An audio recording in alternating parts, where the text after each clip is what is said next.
Ils sont une cinquantaine ce soir-là, venus se réchauffer à l'aide de bons petits plats. Comme ça ou un peu plus, c'est bon? Bon appétit! Retraités, sans domicile fixe ou travailleurs pauvres, au resto trottoir de Narbonne Solidaire, chacun vient chercher un peu plus que de la nourriture. Moi, c'est surtout l'humanité que je recherche. Et ici, il y en a à foison. C'est différent d'une distribution alimentaire où rien n'est préparé. Là, quand même, je saurais jamais comment les remercier. Et en plus, ce sont des bons cuisiniers. Voilà. Tous ces bons petits plats ont été cuisinés par des bénévoles, comme Véronique. Chaque semaine, Narbonne Solidaire lui confie des invendus donnés par des grandes surfaces. Véronique les cuisine, mais pas seulement. Elle se charge aussi de la distribution. Avec Narbonne Solidaire, on est quand même au plus près des sans-abri. On les côtoie, on partage leur peine, on partage leur joie, aussi peu qu'il y en a, mais on les partage aussi. Et voilà, et c'est ça que j'aime, quoi. Des bénévoles comme Véronique, Narbonne Solidaire en a fédéré des dizaines.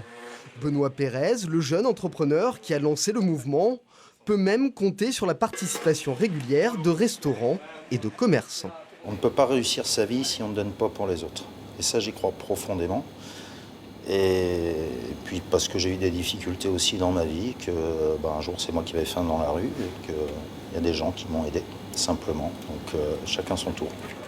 Lancé sur Facebook il y a un an, Narbonne Solidaire est né de la volonté de répondre directement à des besoins simples.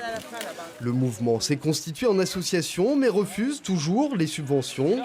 Il ne possède d'ailleurs toujours pas de compte en banque et se veut complémentaire des autres structures.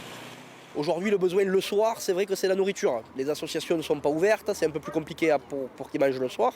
Donc on est là le soir pour donner de la nourriture. Voilà. Après, l'année dernière, on était peut-être un petit peu moins structuré, même si le mot structuré ne me plaît pas. Mais aujourd'hui, voilà, il y a des commerçants qui sont rentrés dans le mouvement qui nous permettent de pouvoir distribuer à manger. Narbonne Solidaire a aussi mis en place un système de maraude qui permet aux bénévoles d'aller directement à la rencontre des plus fragiles, comme Jean-Luc qui vit dans sa voiture depuis novembre. J'ai deux couvertures, elles viennent de Narbonne Solidaire. Mes pompes viennent de Narbonne Solidaire. Moi je suis arrivé, j'ai plus rien. J'ai plus rien, je suis parti de Haute-Garonne sans rien. Ma voiture et puis comme on dit, et mon couteau. Depuis janvier 2017, des milliers de vêtements et de couvertures ont été remis aux sans-abri et 12 000 repas chauds distribués.